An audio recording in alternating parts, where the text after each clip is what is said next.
और सभी बच्चे बढ़िया हो? चलिए बढ़िया रहने चाहिए। देखिए अपने टॉपिक पर आते हैं। अपन ने पहले कर लिया था कि लॉरेंज रूपांतरण समीकरण क्या होता है, लॉरेंज वेग रूपांतरण समीकरण क्या होता है और लॉरेंज त्वरण रूपांतरण समीकरण क्या होता है।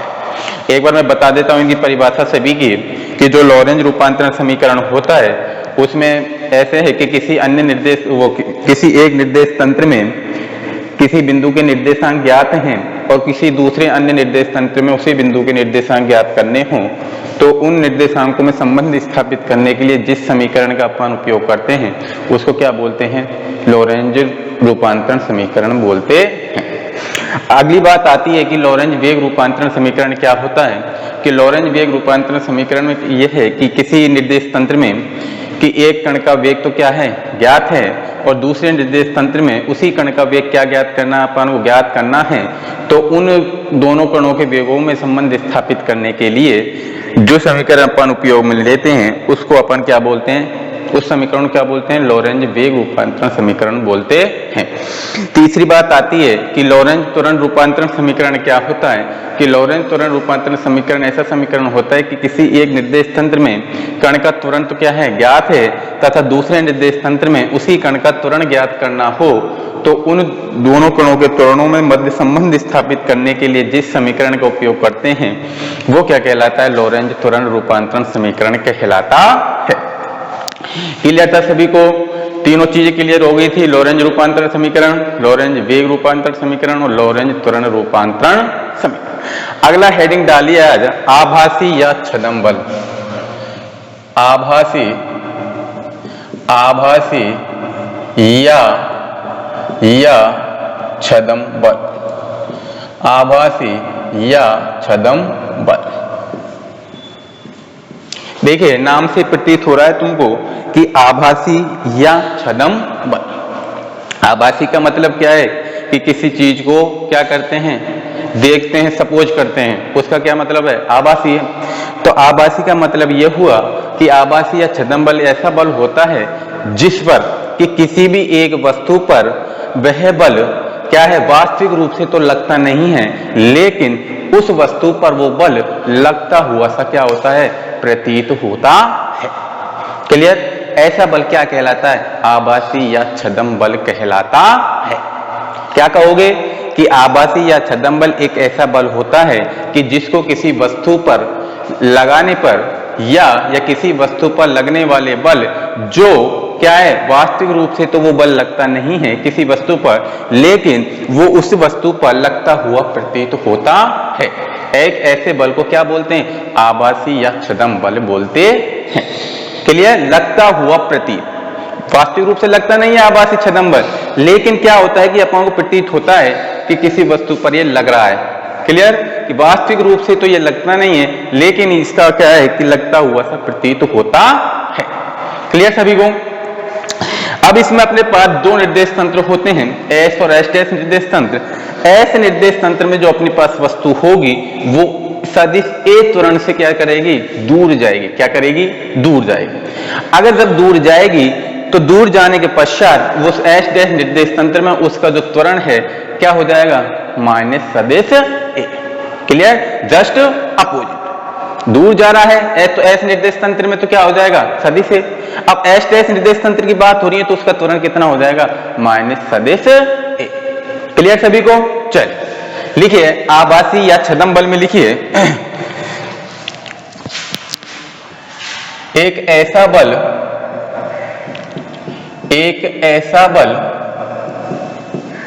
जो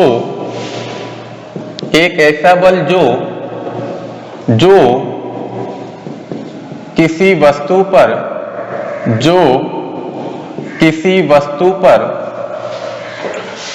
वास्तविक रूप से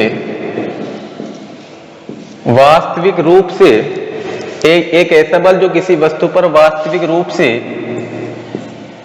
रूप से नहीं लगता हो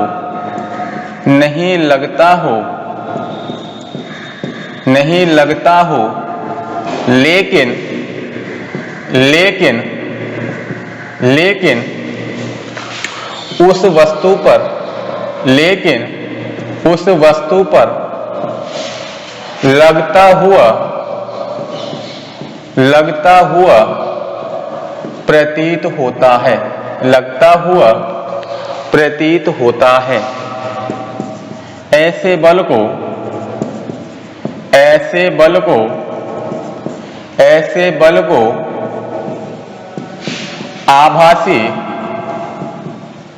आभासी या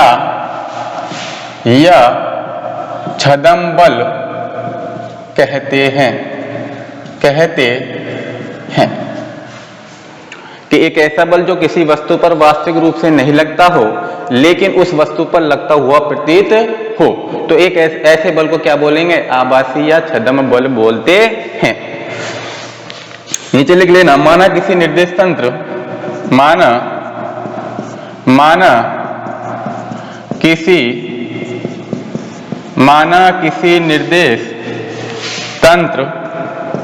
माना किसी निर्देश तंत्र के सापेक्ष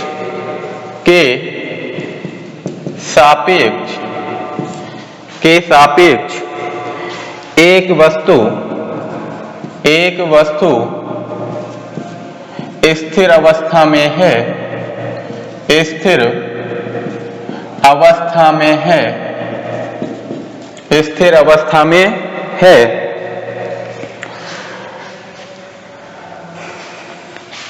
तथा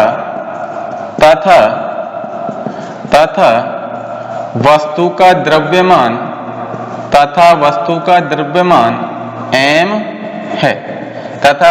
द्रव्यमान m है। इसके लिए दो फिगर बना लीजिए, एक एस निर्देश तंत्र और एक एस टेस्ट निर्देश तंत्र, एस और एस टेस्ट। क्लियर? इसको लिख लेना, सदिश ए त्वरण से दूर जा रहा है। क्लियर? नीचे यहां लिख लेना, एस के सापेक्ष वस्तु का त्वरण सदिश ए है। नीचे लिख लेना यहां इस फिगर के नीचे एस डैश के सापेक्ष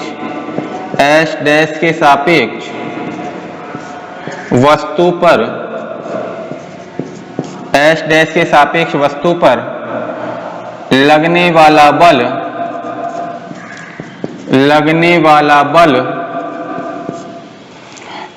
F बराबर क्या हो जाएगा? -ma है। यह एक आभासी या छद्म बल है। इसी प्रकार इसमें बना लीजिए,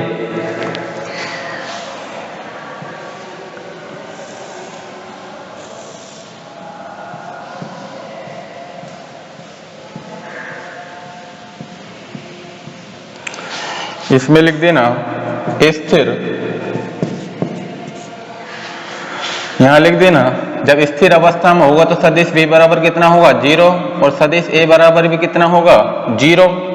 तो अपने पास f naught equal to ma कितना होगा? 0। तो इसके नीचे लिख देना s के सापेक्ष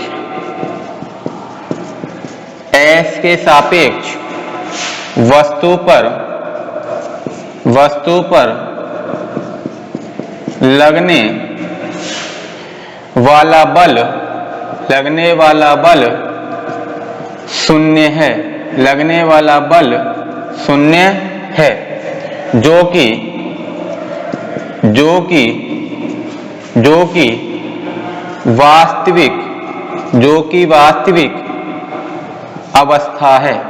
कि वास्तविक अवस्था है। एक बार उतार लीजिए और ये फिगर बना लीजिए, दोबारा समझा दूंगा, करिए जल्दी।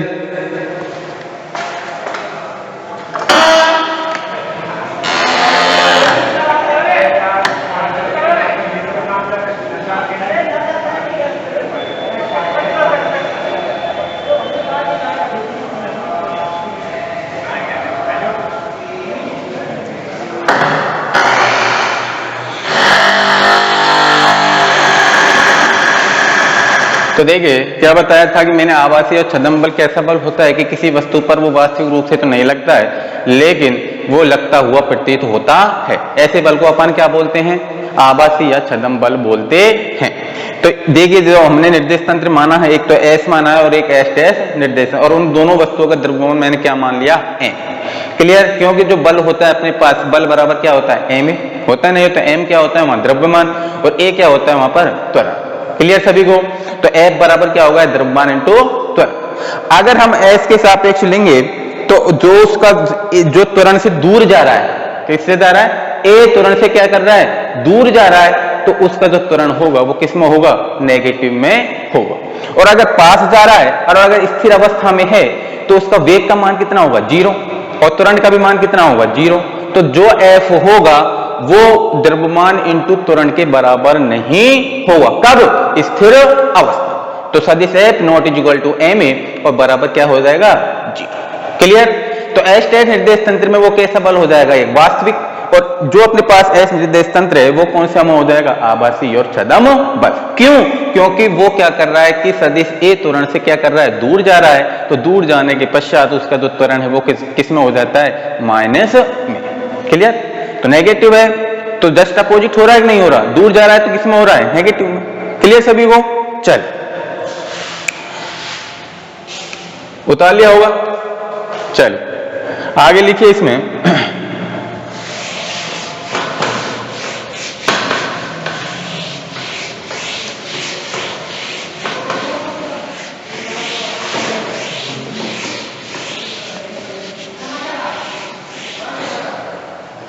नीचे लिखे एक अन्य निर्देश तंत्र, एक अन्य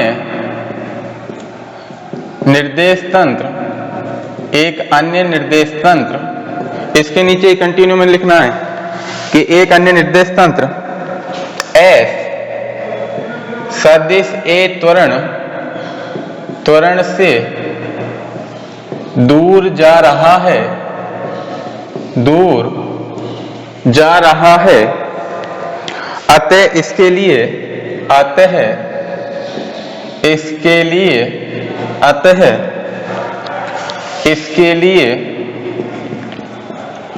वस्तु का त्वरण कितना हो जाएगा? माइनस सदिश ए है, माइनस सदिश ए है। अर्थात वस्तु पर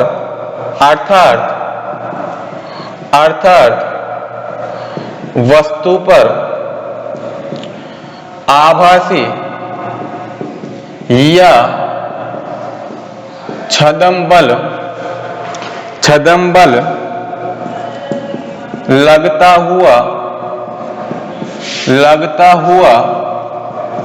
प्रतीत होगा। बता लीजिए, लगता हुआ प्रतीत होगा।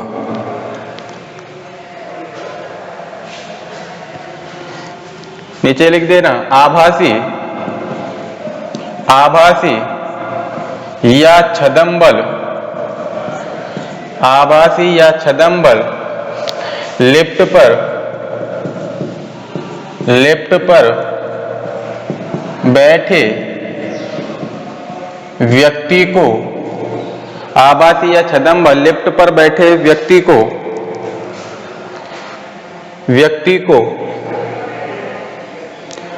आभासी या छद्म बल लिफ्ट पर बैठे व्यक्ति पर भी कार्य करता है। क्लियर? कि जब आभासी छद्म बल जब किसी लिफ्ट में जब अपन बैठे होते हैं तो वास्तविक रूप से बल नहीं लगता, लेकिन अपन को वो बल कैसा होता है? लगता हुआ प्रतीत होता है। होता है नहीं होता? कभी लिफ्ट में बैठे हो, झूला पे बैठे हो क्या?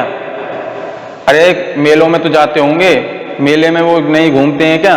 तो जब बैठते हैं तो उसमें वास्तविक रूप से तो कोई बल काम नहीं करता, लेकिन अपन को वो बल लगता हुआ प्रतीत होता है।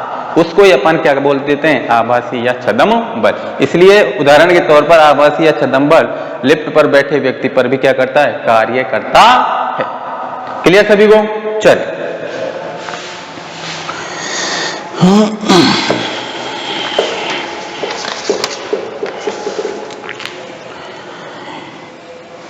ये तो बना लिया होगा, लिखिए।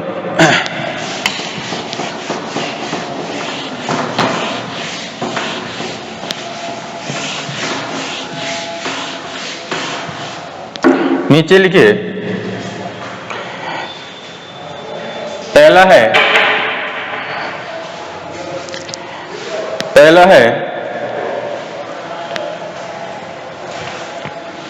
अपने पास, अब इसके लिए अपन निकालेंगे तो लिखिए लिफ्ट ए त्वरण से ऊपर जाए, लिफ्ट ए त्वरण से ऊपर जाए तो उसके लिए अपन क्या निकालेंगे, इसका टोटल भार। क्या निकालेंगे, भार। तो अपने पास देखिए लिफ्ट ए त्वरण से ऊपर जाता है तो उसके लिए एक फिगर बना लो, एक फिगर बना लीजिए।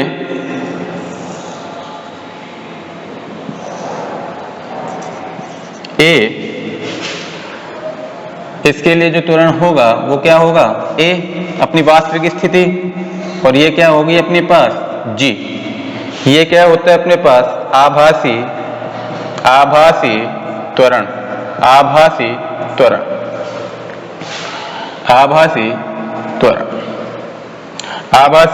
त्वरण। तो नीचे लिखिए, देखिए अपने पास जो वास्तविक भार है, इसके लिए जो अपन वास्तविक भार निकालेंगे, क्या निकालेंगे, वास्तविक भार। और इसमें एक आदमी और बैठा देना, इस पे एक आदमी बैठा देना भाई, क्योंकि लिफ्ट में व्यक्ति तो बैठा है और लिफ्ट कहां जा रही है, ऊपर की ओर।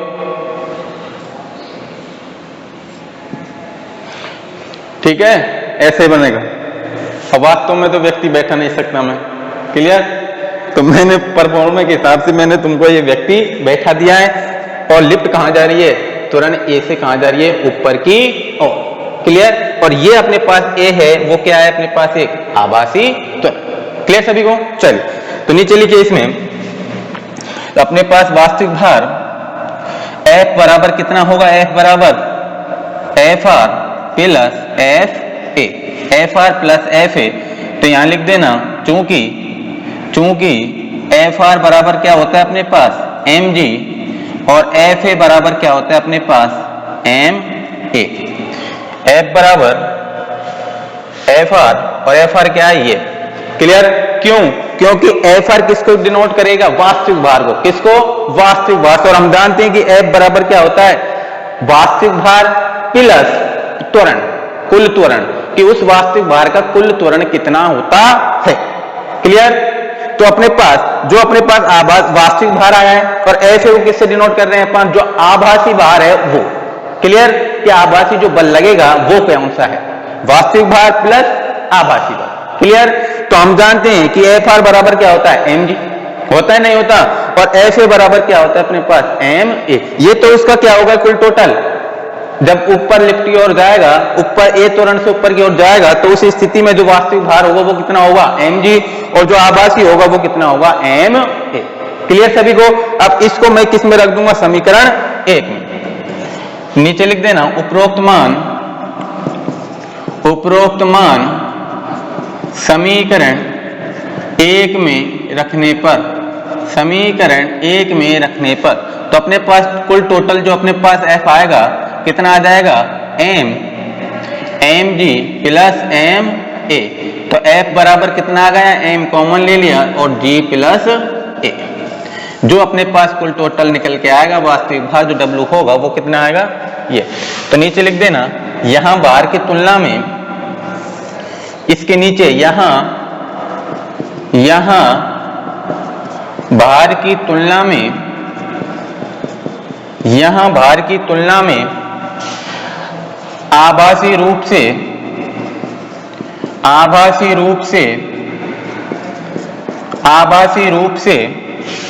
बढ़ जाता है, आभासी रूप से बढ़ जाता है। बता लीजिए जल्दी, आभासी रूप से बढ़ जाता है, आभासी रूप से बढ़ जाता है।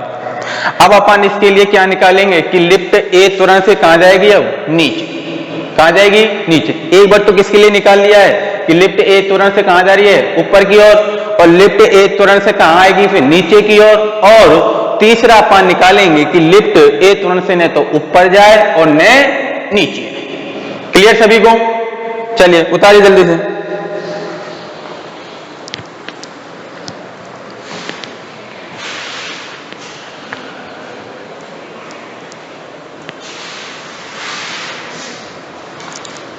जब देखिए तुरंत, जब लिफ्ट ए तुरंत से नीचे की ओर आएगी तो जो अपने पास वास्तविक भार होगा वो तो ज्यों का त्यों रहेगा, और जो अपने पास जो आभासी है वो नीचे का प्रतीत होने लग रहा है, उसके लिए अपने पास एफ ए कितना हो जाएगा? नीचे की ओर आ रही है तो किस में मान हो जाएगा? इसका मान माइनस। किस में हो जाएगा? माइनस में। एक ही फर्क है कि क्या आ जाएगा? एफ बराबर एम जी माइनस कितना हो जाएगा? M A. क्लियर? तो अपने पास एफ बराबर कितना आ जाएगा? M into G minus A. वो किसके लिए हो जाएगा? जब लिफ्ट ए तुरंत से कहां जा रही है? नीचे की ओर। क्लियर सभी को? चल अगली हेडिंग डाल लेना। अपनी हेडिंग है कि लिफ्ट ए तुरंत से, दूसरी हेडिंग लिख लेना यहां कि लिफ्ट ए तुरंत से नीचे जाए। ए तुरंत से नीचे जाए। लिफ्ट ए तुरंत से नीचे जाए।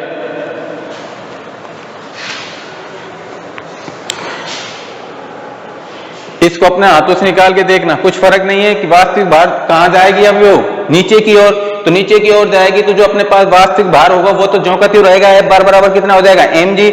लेकिन जब लिफ्ट नीचे की ओर आएगी तो उसका जो आभासी भार है वो एफ ए बराबर कितना हो जाएगा? Minus M A. अब माइनस एम ए जब आप लगाओगे तो जब इसमें समीकरण में रखोगे F R plus F A में, तो एफ आर और प्लस और माइनस के हिसाब से किसका हो जाएगा? वो माइनस का। तो एफ एम जी माइनस कितना हो जाएगा? M A. तो एफ बराबर कितना आ जाएगा? M into G minus A. Plus तो क्या है कि लिफ्ट ए तुरंत से ऊपर की ओर, माइनस है तो लिफ्ट कहां है? ए तुरंत से नीचे। क्लियर? चल एक बार अपने हाथों से निकाल लेना इसको।